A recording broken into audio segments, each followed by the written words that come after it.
Quero convidá-los a abrir a palavra do nosso Deus. Primeiro livro de Samuel. Primeiro livro de Samuel, capítulo 1. Primeiro livro de Samuel, capítulo 1.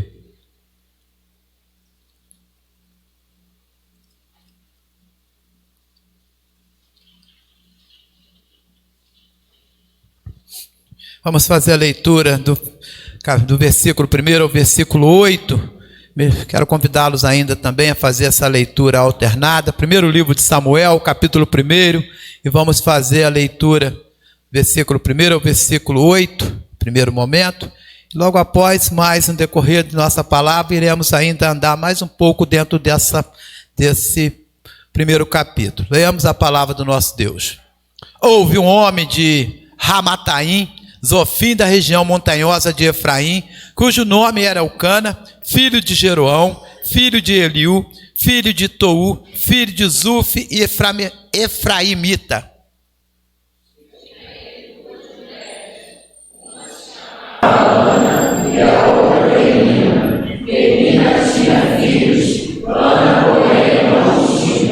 Este homem subia da sua cidade de ano em ano a adorar e a sacrificar o Senhor dos Exércitos em Siló. Estavam ali os dois filhos de Eli, Ofni e Finéias, como sacerdotes do Senhor.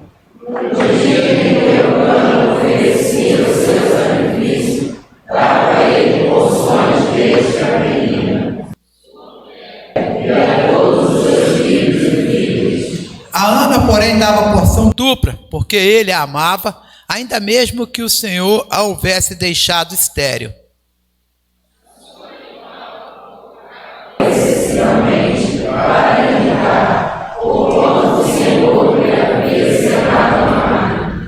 E assim, o fazia ele de ano em ano, e todas as vezes que Ana subia à casa do Senhor, a outra a irritava, pelo que chorava e não comia.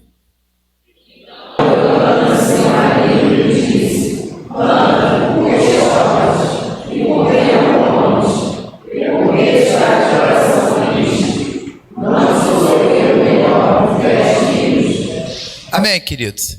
Até aqui a palavra do nosso Deus.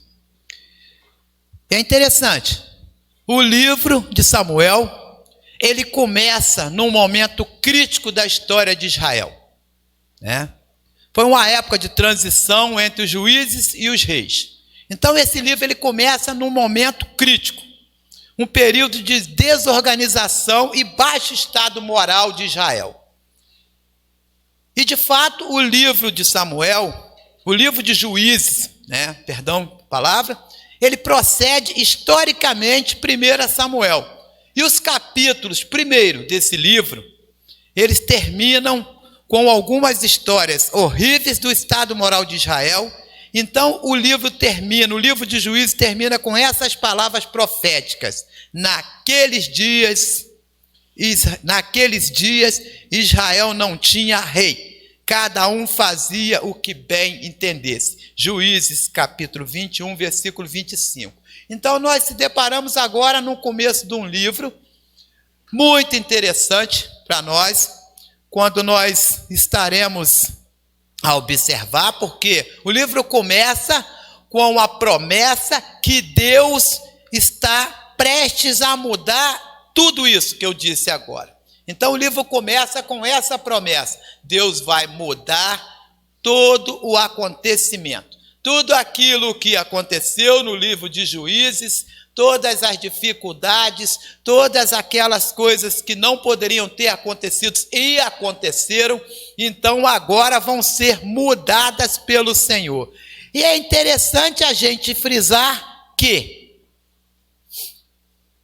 nós, ao lermos esse texto, um texto bastante conhecido, e nós vamos olhar que no processo de caminhada desse livro haverá mudanças significativas. Então nós vamos observar que no decorrer desse livro haverá muitas mudanças, porque Deus vai mostrar o seu propósito dentro desse livro.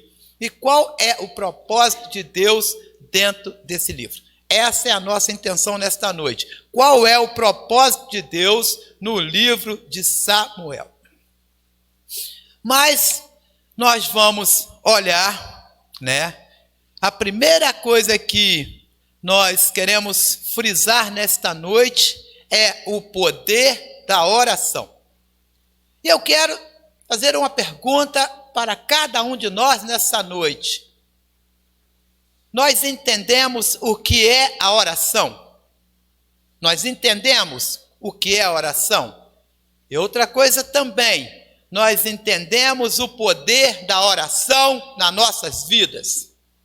Essas são as duas questões que eu quero levantar nesta noite. Para cada um de nós, nós temos que pensar bem na resposta, porque disso depende bem ou mal a nossa caminhada. Então, nós entendemos o que é a oração. Porque muitos acham que a oração, para ter a sua eficácia, tem que ser uma oração alta, tem que ser uma oração muito fervorosa, tem que ser uma oração de muito barulho. Não. A Bíblia diz que não precisa nada disso. A Bíblia diz que a oração é um diálogo. A oração é um diálogo, algo particular, seu com Deus. A Bíblia diz que a oração é algo particular. Muitas das vezes a gente se depara com pessoas dizendo que eu não sei orar. Como não sabe orar? Qual filho que não sabe orar? É a mesma coisa que um filho, ao pedir as coisas do pai, Reginaldo? Quando a Alicia quer algo de você, quando Júlia quer algo de você, eles não são muito sucintos, muito tranquilos em te pedir? Pai, será que você pode? Será que você pode me ajudar? Será que você pode me fornecer essa verba? Será que você pode me fornecer a chave desse carro, Júlia? Você pode, pai. E assim também é a nossa oração ao falar com o Senhor. Pai, nós precisamos de socorro nesta noite. Pai, nós precisamos que a tua mão santa e poderosa esteja a me socorrer nesta noite. Que o Senhor esteja a aliviar o meu sofrimento, que o Senhor esteja à frente das minhas batalhas, que o Senhor esteja à frente da minha dificuldade. Também é assim, algo espontâneo que sai de dentro do coração. Essa é a oração. Mas a eficácia, ela terá uma eficácia de acordo com a vontade do Senhor, de acordo com a vontade do teu coração. Será que é uma oração espontânea? Será que é uma oração sincera? Será que é algo que vem do seu íntimo, direto para o coração de Deus? Será que é algo que você está precisando? Porque se nós formos olhar nesta noite, muitas das vezes nós oramos em prol de algo que nós não precisamos. Muitas das vezes nós oramos em prol de algo que não vai surtir nenhum efeito em nossas vidas, em nossa caminhada. Mas nós oramos. Mas será que Deus ouve? Deus ouve todas as nossas orações, mas Ele responde de acordo com a tua vontade, de acordo com o teu querer, não de acordo com a minha e a sua vontade. Então nós entendemos o que é uma oração. É um diálogo, é algo particular, é algo íntimo do servo com o Pai. Mas nós só vamos entender a eficácia de acordo com a vontade do Senhor. Se nós formos lá em Jonas capítulo 2, Jonas está dentro do ventre do peixe, e de lá Jonas ora ao Senhor. Senhor, estou no último trecho da minha caminhada.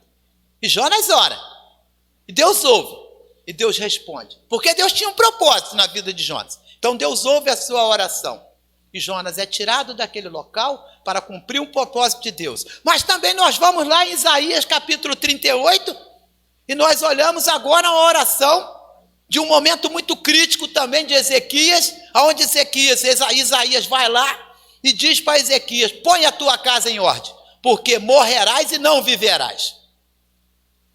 É um momento crítico. Mas o homem agora se põe de joelho a orar e a pedir ao Senhor: lembra-te, Senhor, que andei com fidelidade, com retidão, com inteireza de coração, e fiz aquilo que era reto aos teus olhos. E Deus ouve, e Deus acrescenta mais 15 anos. Então a gente vê a eficácia da oração.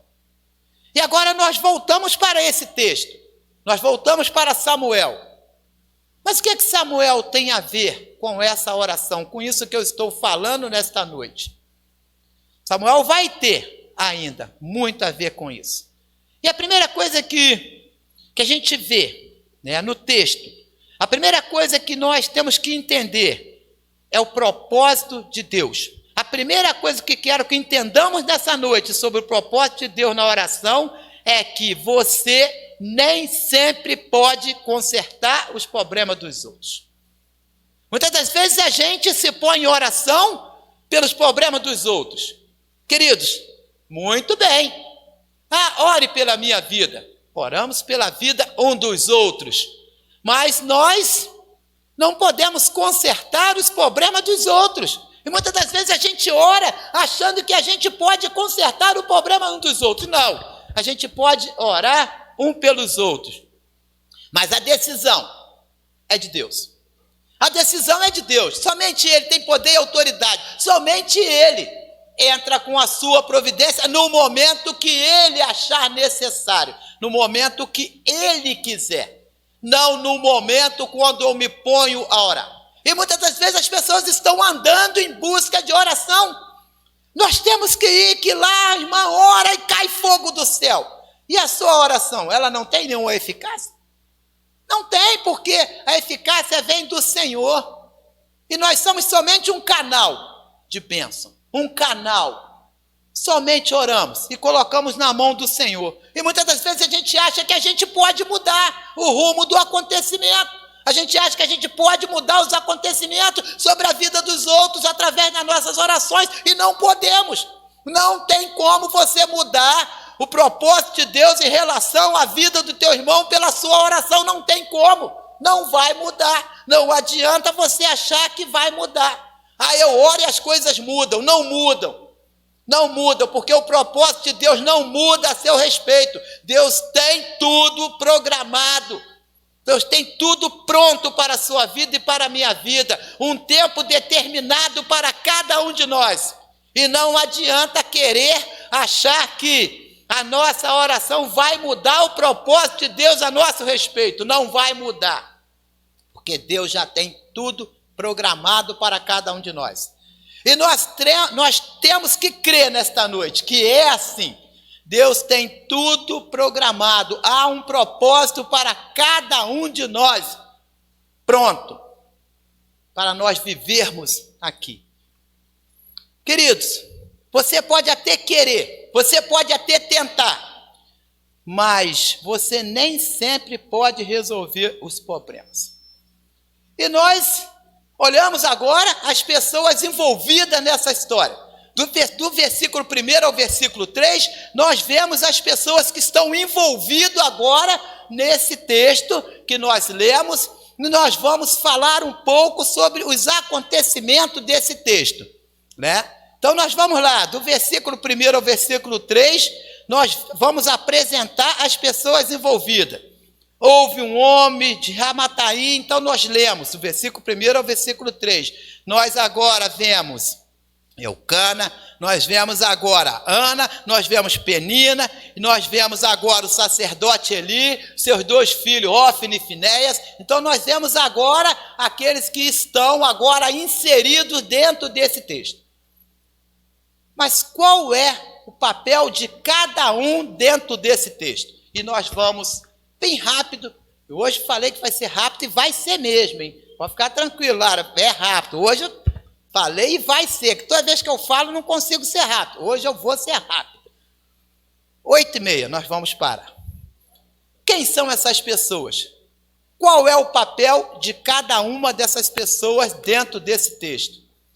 Mas eu queria também dizer para você, qual é o seu papel? Qual é o seu papel nesta noite aqui, nesta casa? Como você enfrentou essa semana? Como você chegou até domingo? Porque, queridos, para mim a semana foi terrível. Mas graças ao bom Deus eu estou chegando no domingo abençoado. Porque passei uma semana difícil demais, com um problema na mão muito ruim. Mas graças ao bom Deus estou chegando num domingo maravilhoso, com tudo resolvido. Deus ele é maravilhoso, porque a minha oração, ele ouviu e entrou com a sua providência no momento onde eu achei difícil de resolver. E muitas das vezes nós oramos, mas temos que crer na eficácia. Temos que crer que Deus vai tomar a melhor providência a nosso favor. E Deus tomou uma providência em meu favor muito boa, graças ao bom Deus. Então eu queria que você entendesse como é que foi a semana. Quais foram os acontecimentos? Será que algo tentou desestabilizar a sua caminhada no decorrer da semana? Porque muitas das vezes, querido, nós, ao deixarmos de orar, abrimos brechas para que o inimigo tente contra nossas vidas. Abrimos brecha para que o inimigo tente desestabilizar a nossa semana. Tente desestabilizar o nosso coração a respeito do Senhor. Tente desestabilizar a nossa mente a respeito à obra do nosso Deus. Então nós temos que estar em todo tempo com uma intimidade com o Senhor em oração e pedindo sempre: Senhor, entra com a tua providência. Senhor, entra com o teu socorro na minha vida. Não deixe que o inimigo entre, não deixe brecha para que o inimigo entre na minha vida e desestabilize a minha caminhada. Então, beleza. Quem são essas pessoas? Já falamos quem são as pessoas. Queridos, esse homem, todos os anos, esse homem vinha adorar o nome do Senhor, a fazer os seus sacrifícios. E é interessante que ele trazia a sua família a Siló para fazer essa adoração, porque então a Arca da Aliança estava baseada nesse momento em Siló. E a Arca da Aliança, queridos, ela estava sendo cuidada pelo sacerdote Eli e seus 2 filhos, Ofni e Finéias. Então a Arca da Aliança estava em Siló, baseada ali, e naquele momento ali, não havia templo. Havia somente uma estrutura onde o povo adorava, porque o templo seria construído mais à frente, mais tarde, em Jerusalém. Beleza, então a gente já tem também.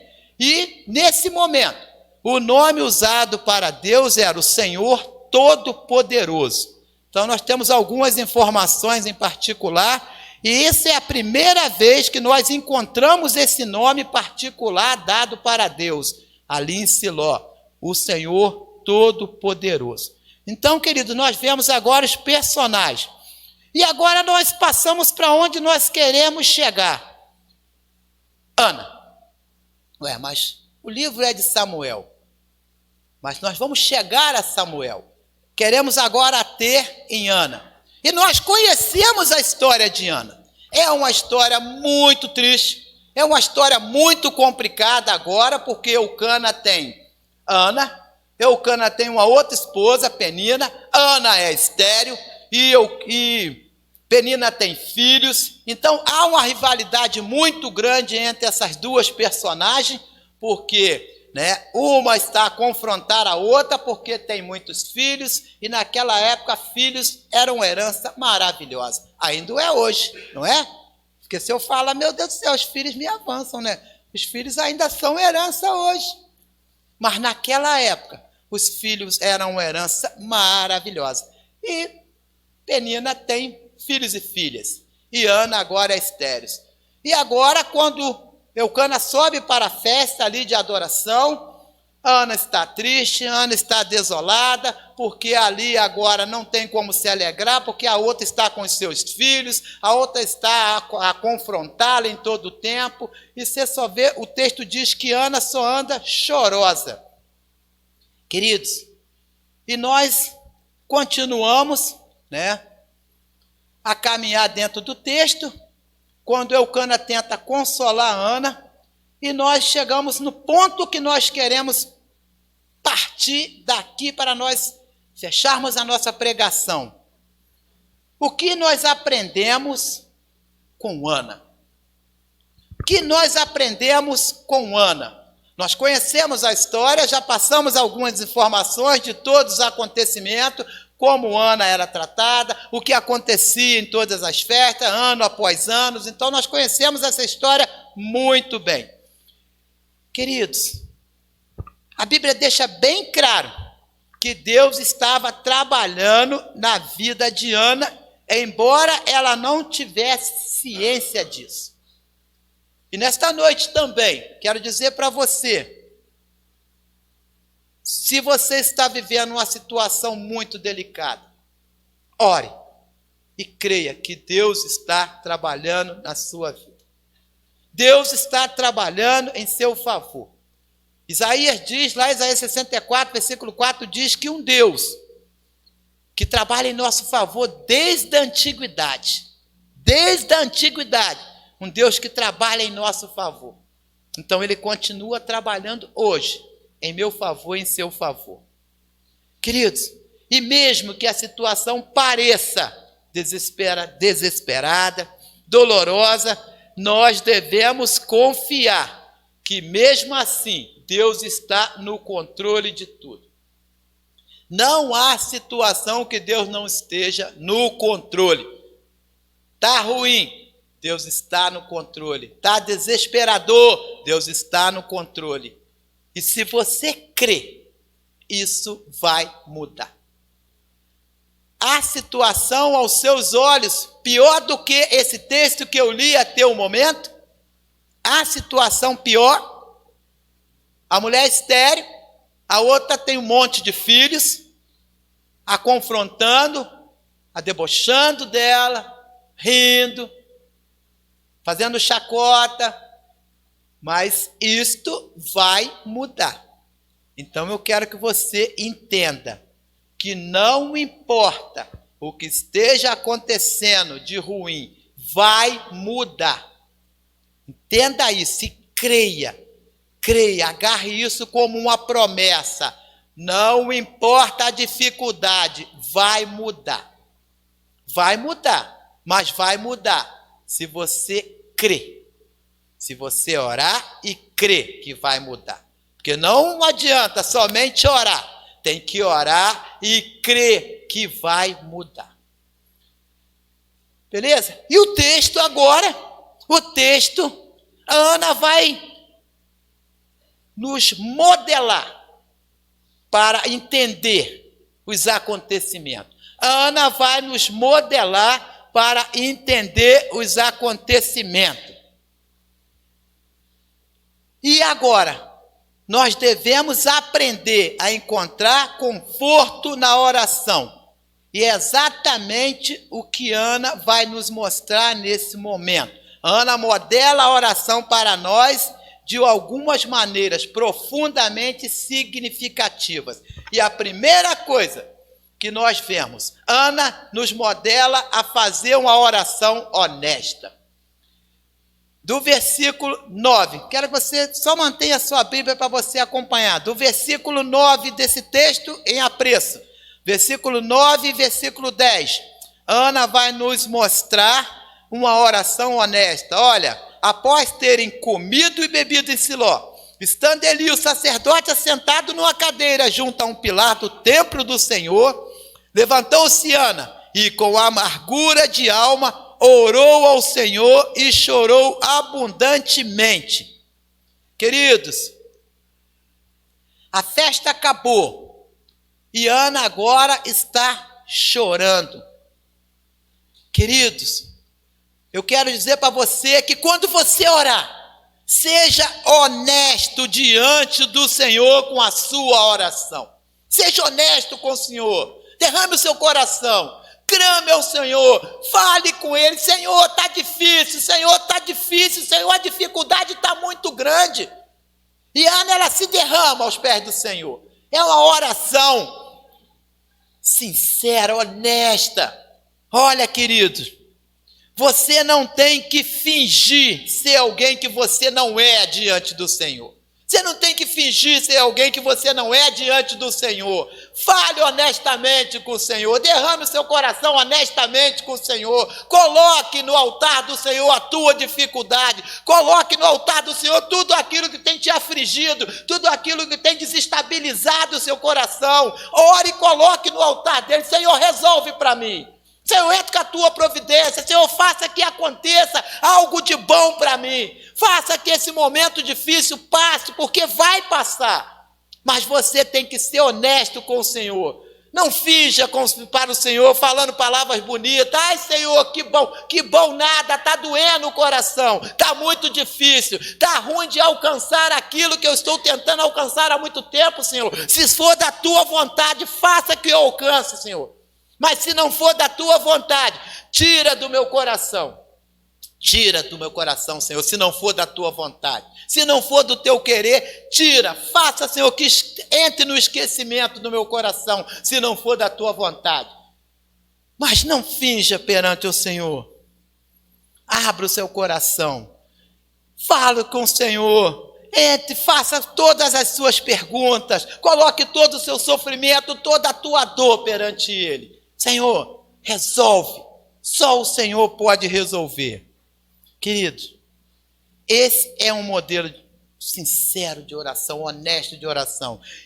E a outra coisa que Ana nos ensina, faça, em segundo lugar, uma oração sincera com o Senhor. Ao versículo 11, e fez um voto dizendo, Senhor dos exércitos, se benignamente atentares para a aflição da tua serva, e de mim te lembrares, e da tua serva não te esqueceres, e lhe deres um filho varão, ao Senhor darei por todos os dias da sua vida, e sobre a sua cabeça não passará navalha.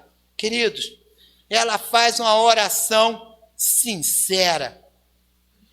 Ana faz um voto solene a Deus. E lá em Números, capítulo 6, a gente vê o que é um voto do nazireu, que não passará navalha sobre a sua cabeça, não tomará bebida, vinho, nada disso. E Ana faz um voto, não por um tempo, mas por todos os dias da sua vida. Queridos, uma oração sincera. Se o Senhor atentares para mim, se o Senhor olhar a minha aflição, e se o Senhor se lembrar de mim, não te esqueceres de mim.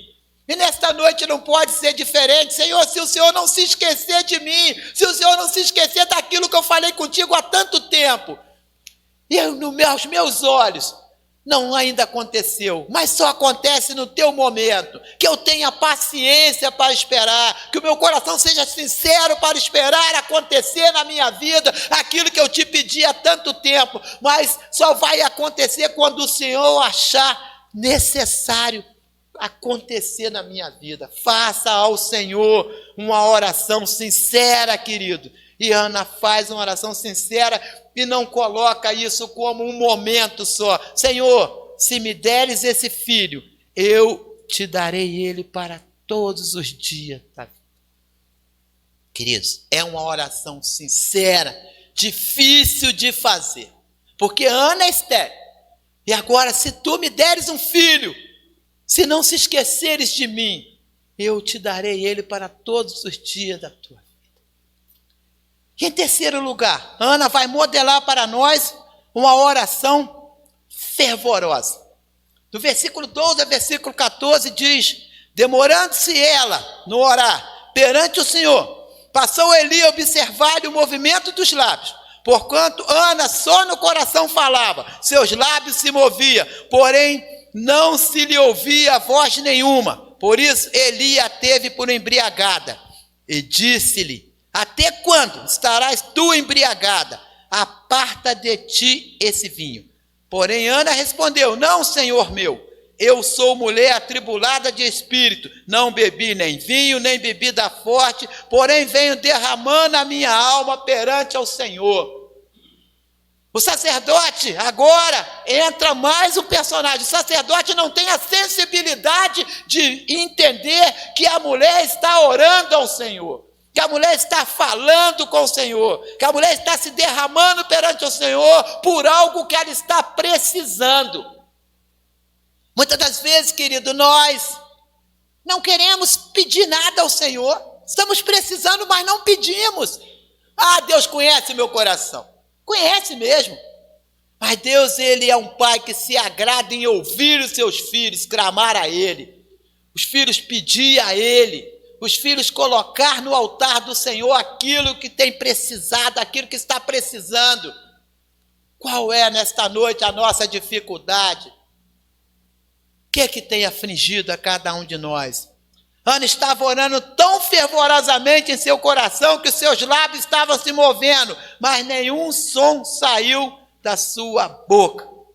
Queridos, e é interessante também que o sacerdote, nós já lemos no versículo 9, que estava somente sentado, porque o sacerdote Eli não era um sacerdote enérgico, porque se nós olharmos a história, se nós acabarmos de chegar até o final do capítulo 1, nós vamos olhar que o sacerdote Eli, ele não tinha nenhum apego, nenhuma condição de cuidar dos seus filhos, aonde Ofni e Finéias faziam aquilo que tinham vontade de fazer, porque o pai era sacerdote, e Eli, ele não fazia nada.